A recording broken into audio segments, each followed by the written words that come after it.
are live. Great. Thanks, everybody, and welcome to House Energy and Digital Infrastructure. It is Thursday, January 23rd, and we are here with Legislative Council to start talking about the state of Vermont IT systems. We're going to go around the table and quickly introduce ourselves. We always ask any visitors in the room to identify themselves along with who they're representing today. And then I have a quick announcement about the Budget Adjustment Act, and then we'll turn to you, Rick. So I'm Representative Kathleen James from the Bennington 4 District. And I'm Scott Campbell from St. Johnsbury. Richard Bailey, Model 2, Hyde Park. Chris Morrow, Wyndham, Windsor Bend. Michael Southworth, Caledonia 2. Christopher Howland, Rutland 4. Darren Torrey, Washington 2. Graham Kleffner, Burlington. Laura Civilian, Wyndham 2. Jack? Jack Locker, Community Assistant, Williston. Jolie Frechette, More Strategies, for Gainwell Technologies. Gainwell Technologies. Justin Johnson from MMR. We have a bunch of clients with interest, so it's not giving any specific one on the list for the general update. Great, thank you. Just quickly before we turn to our witness, I did email committee members this morning a draft letter. Our recommendation or thoughts on the FY25 Budget Adjustment Act are due today to House Approps. We had some conversations about that last week with Rep. Harrison. So everybody has the draft. We'll try to find just a minute today to have a live stream discussion of that. But if you have any thoughts or you see anything missing, please do get back to me. We'll talk about it. I want to make sure everybody knows what we're sending to Approps before I send it to Approps. So, all right. All right. For the record. I'll do my introduction. I'm Rick Sagal, Office of Legislative Counsel. Nice to meet you all, most of you. I have not met before, including the chair, Madam Chair. So just a little bit about me, then I'll talk about my talking points for today. But I started this job a year ago. This is my second session. Came here from Texas, so don't hold that against me or how you would use that information. It is colder this winter. I thought last winter was not that bad. But then that's a little colder. I see the negatives in my car now when I get in the car. But I love Vermont. I love this job. I came here for this job. So I'm a product of workforce development, which leads me to my next topic. My portfolio includes workforce development. So really, I know you've had Maria Royal in here. They've had Ellen Chakowski in here. Their portfolios are a bit more solid as to, they have certain areas that are very tangible. My portfolio is a bit more squishy, I'll call it. So I have half my portfolio is kind of businessy, so workforce development, economic development, commerce, business organizations. I spend a lot of time in House Commerce for those reasons. Then the other half is why I'm here. The other half is IT, cybersecurity, AI, all those kind of some of the newer things that the government is kind of deciding what to do about. But you had Maria, and there is kind of a clear distinction between me and her as far as she does telecommunications, broadband, cellular networks, those kind of things. And part of what I'm going to talk about is, what is IT and what can you all do about IT in your positions. So do you mind if I share my screen, Madam Chair? Please. Okay. Let's see. There we go. The first thing I did was I pulled up the House rules because I'm a lawyer. And I was curious because I know this committee existed before, but it wasn't around last biennium. So I was curious, what is the jurisdiction of this committee? And according to the House rules, it includes energy, utilities, telecommunications, broadband, information technology, cybersecurity, and other similar policies. So part of what I'm going to try to do is describe what may come into this committee. And I know the chair knows this, but I want to make clear that I don't decide what bills come in here. That is a political question that the speaker would take on, nor can I really direct where a bill goes. And I frankly don't know which bills will be determined IT. Because when it comes to IT, I'm going to scroll up to commerce and economic development. A lot of this is consumer protection. I'll use data privacy as an example. A lot of people consider that to be consumer protection because it is the data of the consumers that is being potentially compromised. But there's also an IT component. So again, above my pay grade, but just so you all know, IT typically has a lot of other tentacles that involve maybe other committees. So that's the first thing I did. Second thing I want to talk about is something that I definitely think will be in this committee's jurisdiction, and that is the Agency of Digital Services, ADS. I know you had the secretary coming in today. She would be much more able to give you a rundown of what she does, maybe her needs for the session, Secretary Riley Hughes. But what I can do is give you this statutory authority that you can review, you can look at, and if you want to make changes to it, I can at least point you in the right direction. So ADS is a fairly new agency in the grand scheme of state government. I don't know how, and perhaps Adelia may know more about the existence of ADS. So who controlled state IT before ADS was here? But ADS was created, I believe, in 2019 to handle state IT. Now, when I say state IT, I mean the executive branch of IT. So not the legislative branch and not really the judiciary. In fact, you can see here that in the statute, we make clear that state government means agencies of the executive branch. So when ADS does something, they issue a decision or they decide to purchase new software, typically, unless there's legislation directing ADS to do something specific, they get to make that decision. Now, the funds, how the funds are appropriated, that would be up to the legislature. You control the purse strings. Just a question. Can you go back up to the top? Thanks. So I just want to make sure I'm understanding what you're saying, that it's what I thought, that ADS and its work falls squarely under our jurisdiction. And this is the statute that created ADS and gave it its authority. And so an area of oversight for us is precisely how ADS is organized, how it works, the services it provides to our executive branch. Correct. Yeah. Great. And just a few things to highlight that you may care about. They're required, the secretary mostly is required to submit an annual report. I'll show you kind of what must be in that report here in a second. But these 1, 2, 3, 4, these bullet point lists here, you can look at, and some are, relatively important when it comes to spending money and how that money is spent if it's approved. For example, they have very big projects. We're talking multi-million dollars because this is expensive software, expensive hardware that they're doing. So typically, I believe it's over $1 million. They must have a independent review of these projects before the money is allocated. That feels important to me. Does section 3303, who does the actual procurement process? So I would assume that for any new IT system, there's a very prescribed procurement process, RFPs and all that. Is that, who does that? The agency in question does their own RFP and then ADS reviews that? So that would be questions that are answered by the secretary. Okay. As to, I don't believe in statute, it makes it clear how they go about it. But I would imagine Secretary Riley Hughes could give you a pretty clear answer as to what their protocol is for that. Okay. It's not in statute to my knowledge. Okay. And so that's a good example of what you can do. If you don't like what is currently being done as it pertains to RFPs, you can certainly tell the agency, do this, going forward, that kind of thing. Let me show you the 3303.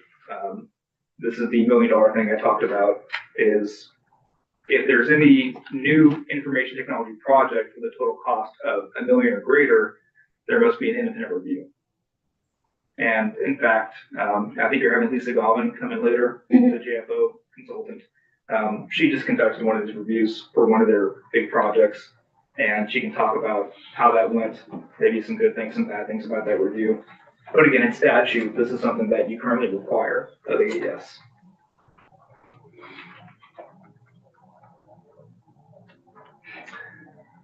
Any other questions about that? I can go on, but it's any more detail about the ADS specifically? Yeah, Rep. Sebelia?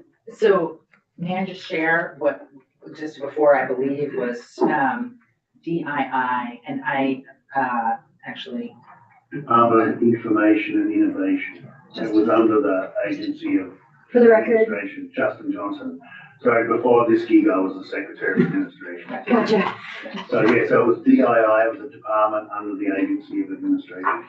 Thank you. and, individual agencies and departments would, use them for assistance, but also had a lot of discretion to, do their own thing, use their own standards. And, the governor, put forward an executive order, and I think it actually was in 2017, creating the agency, and I think it's called an internal service entity or something. I mean, There may have been some task force done to look into creating the agency, but based on our information here, Yeah. It was added in 2019. So there may have been like a lead up to it, that, you know, I think this came after the executive order, Yeah. that we Yeah. passed this, and we supported the executive order. This came, to fill it in.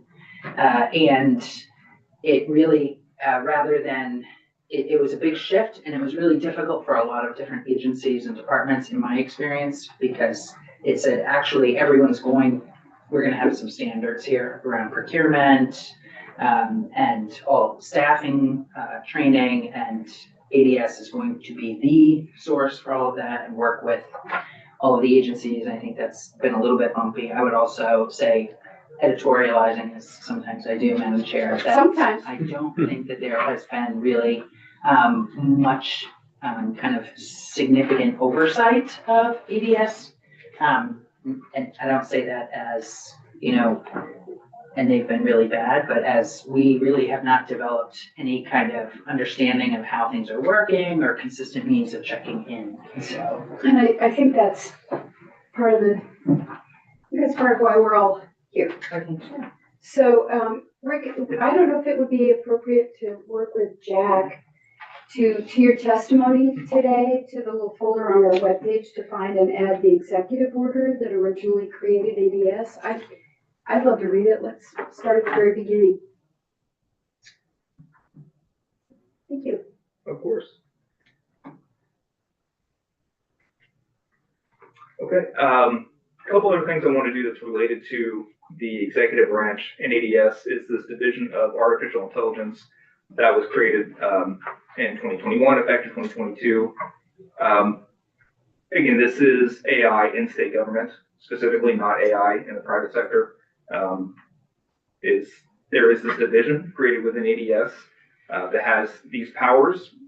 They can propose for adoption state code of ethics for artificial intelligence, make recommendations to the General Assembly on policies, laws, regulations for AI systems in state government, review the automated decision systems. Yes, inventory created by ADS, which, by the way, the report that is done annually by the Secretary includes a list of these automated decisions you can look at. And there's the reporting, January 15th of each year, the extent of the use of AI systems by state government, and any short or long-term actions needed to optimize that usage or mitigate the risks, the impact of using AI in state government on liberty, finances, livelihood, and privacy interests of Vermont residents, and then any policies that they think would protect the privacy and interests of Vermonters. The pretty typical things that people worry about when it comes to AI discrimination. Yes. Rick, sorry, as you were scrolling, these are all shalls, right? So these are things we can find and check up on. Shall versus may. Yep. So Okay. this shall be included in the report. Thanks. Yes, of course. Now, this is delivered to the House Committee on Government Operations. I don't know behind the scenes how that works, if you have to request it from the chair of that committee or, yeah. We should. Yeah. I mean, it should be public information, but It is. Yeah, I'm yeah. just thinking it should also formally come to our committee, probably. So that's probably a bill. That's what I'm I would thinking. Start, yeah, Yep, just little, because jurisdiction has Yeah. moved back and forth. yep, as we're having these conversations, folks, just put little pins in your head for like, okay, we need to add our committee name to that statute. So let me know if you may actually formally, I can do that. Now create some kind of request where we update statutes based on this committee's new jurisdiction. Let's just start a little list. Okay. Yeah. Yeah, there's no deadline for committee bill introductions. Right, That can be done great. past the deadline. All right, we have a thing. I was just curious, does ADS typically have like a housekeeping bill every year? Not to my knowledge. Again, I've been here for one session, but there was not a housekeeping bill. They typically have in the budget, they have appropriations that, may be seen as housekeeping, but there's not been an omnibus or, major overhaul update of their legislative authority. Okay. Do our new folks know what a housekeeping bill is? It's what it sounds like. Okay. Yes. Does a housekeeping bill that's created or submitted by this committee can also affect other committees? I mean, what are the limits of this committee's preparation of a housekeeping bill? We would try to work squarely within our jurisdiction to make, literally tiny things up. And then sometimes it would then be, and this is the decision of the speaker and the clerk. But sometimes maybe it would need to go to commerce, or it would need to go to judiciary, and they could either do a drive-by, which is just, they look at it, but they don't formally possess the bill. Or it could go straight from us to the House floor if we vote something out, because no other committees are impacted. I guess my question would be, we want to modify a section here to say shall or may require a copy to this committee. Can we add other committees to that section, or We can add other things to that section. that other committees, other requirements? We could, Yeah. we could. So it's really open-ended. You could. It would be. Sorry, sure. No, it would be. This section of statute, this entire section that we're discussing falls under our jurisdiction, so we could take a look at this and say, well, we know we want reports to come to our committee. Is there anything else we think would be prudent or a good idea? But typically we would make those decisions after pretty significant testimony from everybody involved. So we're not making a mistake or doing some unintended thing.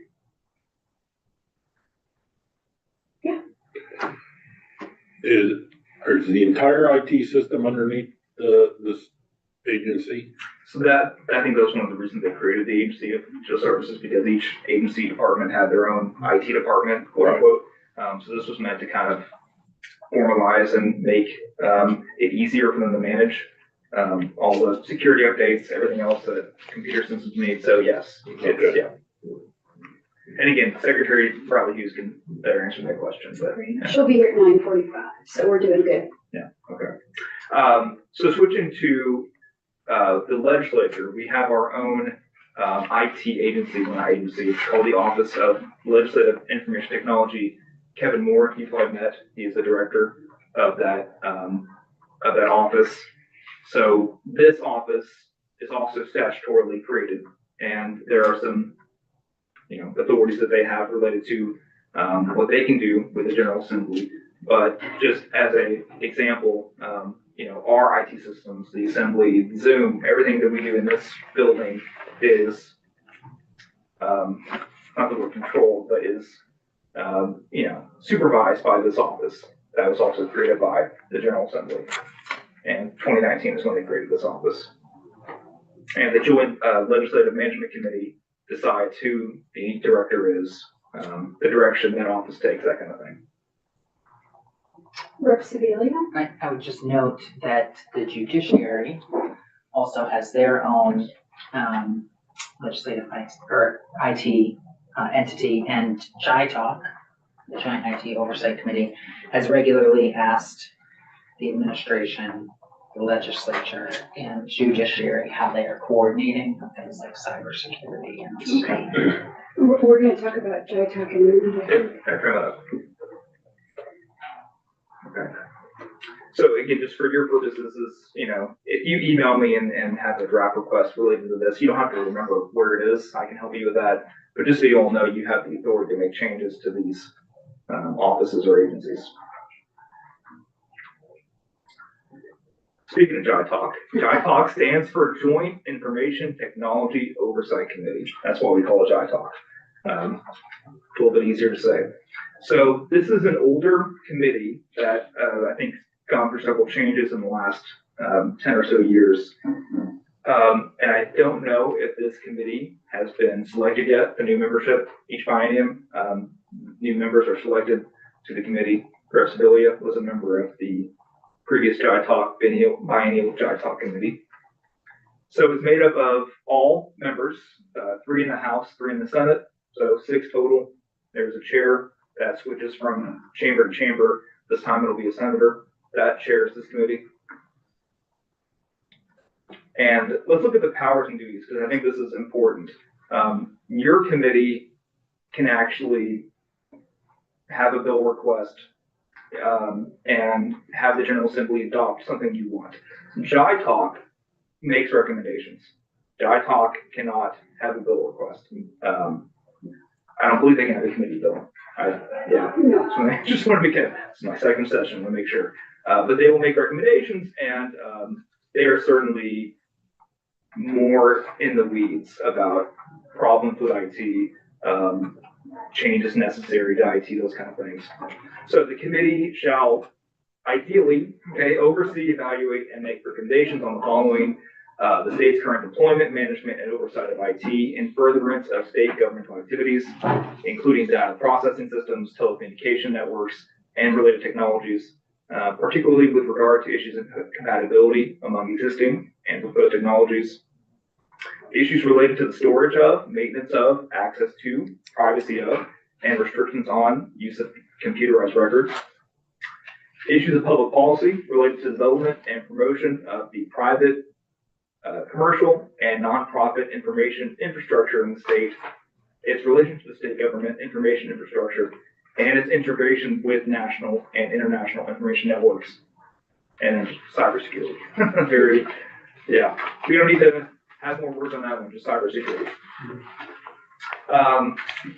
You see here, the committee may provide advice to the director, Kevin Moore, at this time, and the Joint Legislative Committee in regards to legislative information technology.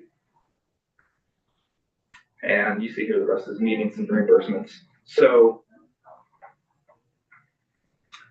I would note that when there has been a committee of jurisdiction when this committee has existed, Jai Talk has typically not met during the session. This might be something to think about for our committee this year or next year, just in terms of the function of this, depending on what is happening with the House and Senate's focus on IT. So when this was created, there really was not a focus. Okay. thank you, it's helpful to know as well. So if I may, Jai Talk, at the very end of their work in the last session, they heard from the judiciary IT team. The judiciary made a request. I just kind of want to show you something that they made a recommendation on that you may care to know about. Let me switch over to that. We do. Okay. Care to know. And maybe you've seen this. So this was a letter sent in the summer, June of 2024, from the Supreme Court of Vermont to Jai Talk, requesting a permanent general fund allocation for their tech fund. The tech fund, the Judiciary Tech Fund, is another statutory creation of the Assembly to fund various things that is needed for the judiciary's technology side of things.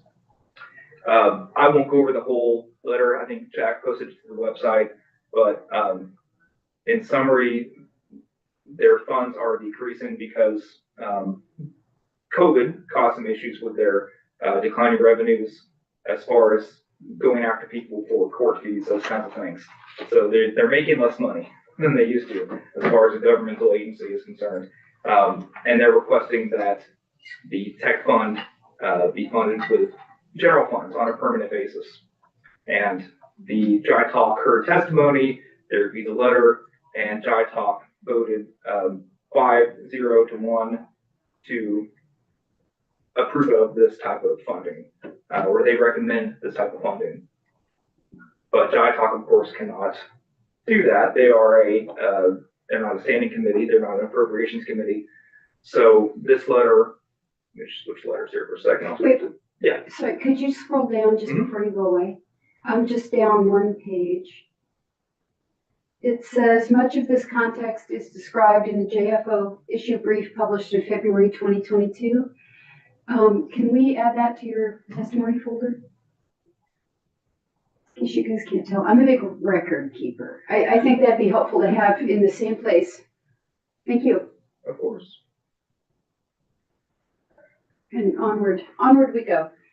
And this is tricky because I didn't know this committee was going to be in existence, when this letter was written, because I wrote the letter, I'll show you here in a second, the letter that's going to be sent to Appropriations and Judiciary. I would have included this committee if I knew there was going to be a tech committee. Let me write down my notes here. Here we are. Yes. Let me show you the letter I drafted on behalf of Jai Talk. So this was in November of last year. And basically that Jai Talk reviewed that letter I just showed you, her testimony about the need for permanent funding. And here's the reasons. It is critically important that the judiciary's IT systems be properly funded in order to minimize cybersecurity threats and maximize operation efficiency. Others, I guess that's the end of the, that was a very short letter. Let's add that too. Yep. That one is on your, that one's on your. It's already up? Yeah. Okay. Yeah, I emailed Jack this morning. Oh, great, Yeah. thanks. I'm not on the This, website right now. this and the other letter I just showed you, but not the JFO issue brief. I'll find that one. Super. Give me an email, yeah.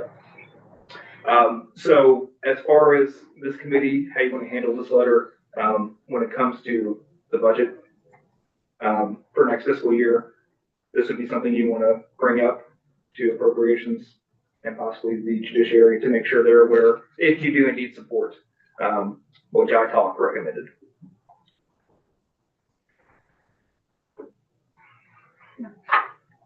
We might want to hear from the judiciary about this issue. I think we will. So, just so our newer members, are reminded, so we have our liaisons to the Appropriations Committee. And, when the FY 26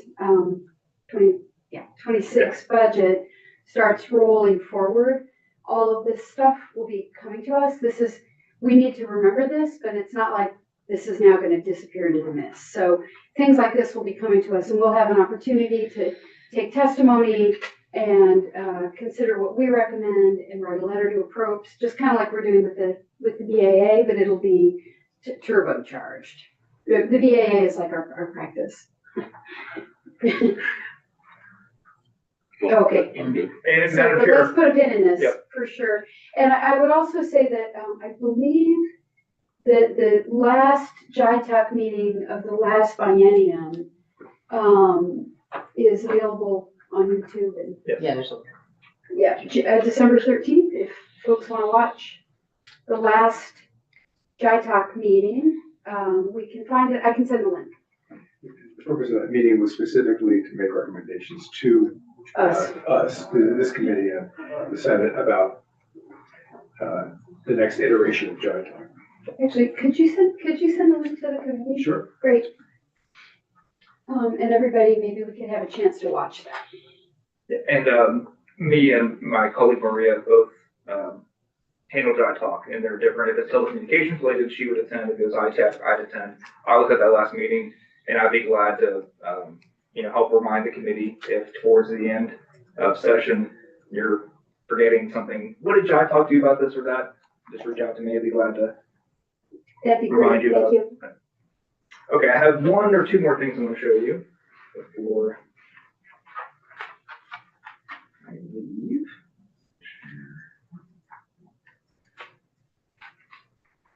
Okay, this is in Title 20, and this is the Cybersecurity Advisory Council that was created, let's see, somewhat recently, 2023.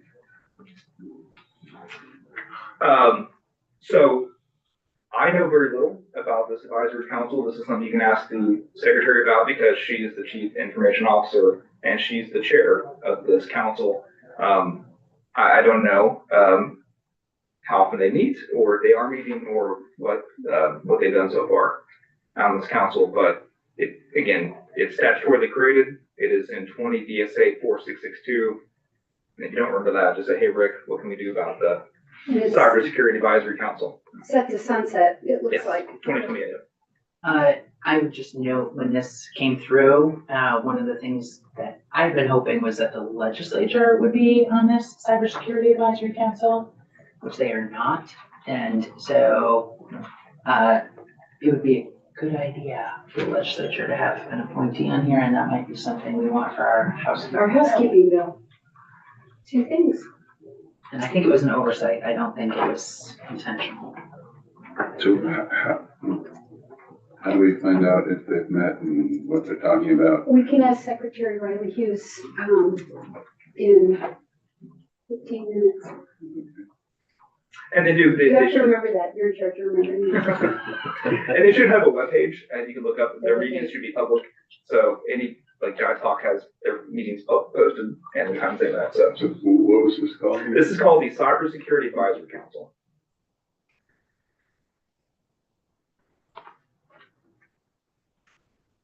And kind of one more thing to kind of give you all to think about. I talked about this earlier, but a lot of IT is not just infrastructure. And I know this committee's, it's digital infrastructure, right? That's the, so at this point, I'm not sure, bills that are not specifically about the things I just talked about,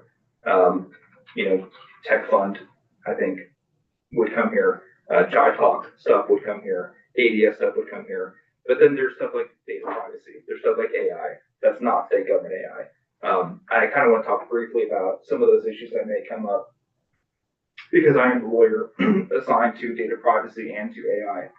So when it comes to data privacy, you're talking about a mixture of state government and private entities because any data privacy bill that comes in is going to regulate all. It's going to regulate what state agencies can do with our data. It's going to regulate what Walmart can do with our data. So there's going to be this weird mix of state and private responsibility of this type of stuff. So I don't know. I didn't mean to cut you off.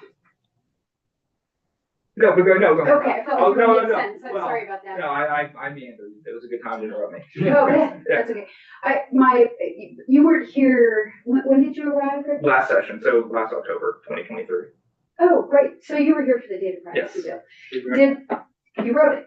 No, that was my colleague, John Gray. Okay, John, okay. Yeah, so. My question was, I don't remember, and you'd think I would, but did the data privacy bill have separate sections for, was it overarching or was it private sector with a different section for state IT data privacy or? So no, there's exemptions and that's kind of where the state gets involved is you have like utility exemptions, you have like DFR exemptions that sometimes would sunset, sometimes would not sunset. So basically this bill, as it existed last year, pertained to everybody. But then you'd have entity level exemptions that say, well, if you're a utility, if you're a telecommunications, whatever, this does not apply to you for whatever reason. So if that answers your question. And what about state government? It would be included in the. It was yes, included. Yeah, unless a certain entity was exempted. Okay, gotcha. Like utilities. That was one that was. Gotcha, yeah. okay. Yeah. All right, thanks, yeah. What is DFR? Department of Financial Regulation.